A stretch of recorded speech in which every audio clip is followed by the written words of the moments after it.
৬৪ বছরের জেলে সিদ্দিক পেদা জীবনের ৫০টি বছর কাটিয়েছেন বরিশালের চরবাড়িয়া ইউনিয়নের পাশের কীর্তনখোলা নদীতে মাছ ধরে। বর্তমানে মা ইলিশ রক্ষার অভিযান চলায় একমাত্র সম্বল ট্রলারটিকে যত্ন করে দিন কাটছে তার।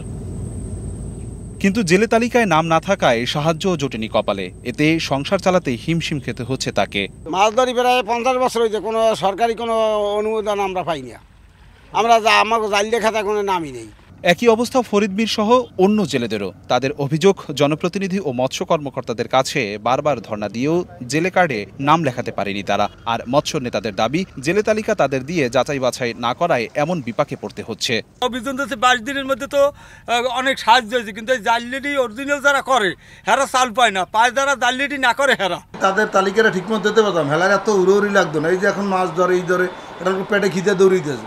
আমরা তো চেষ্টা করছি যে তারে বাঁচাবার জন্য চেষ্টা করতেছি।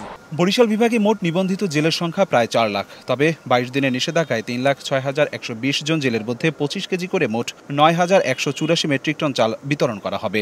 ভোলায় ১,৫৮,৫৫৪, পটুয়াখালীতে ৭৯,৬৬১, বরিশালে ৮৪,৯৭৬, পিরোজপুরে ২৭,৫৬৬, বরগুনায় ৪০,২৭৭, ঝালকাঠিতে ৮,৮৫৭ জন জেলে রয়েছে। ২০১৫ সালে জেলেদের নিবন্ধন শুরু হলে অনেকেই গাফলতি করে নিবন্ধনের আওতায় আসেননি বলে উল্টো অভিযোগ মৎস্য অধিদপ্তরের। তবে প্রতি বছরই নতুন জেলেদের নিবন্ধনের আওতায় আনা হচ্ছে বলে দাবি তাদের।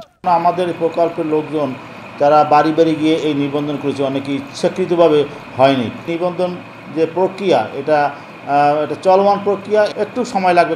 বিভাগের ৬ জেলায় আইন শৃঙ্খলা বাহিনী এখন পর্যন্ত মা ইলিশ রক্ষায় ১,১২৬টি অভিযান চালিয়েছে।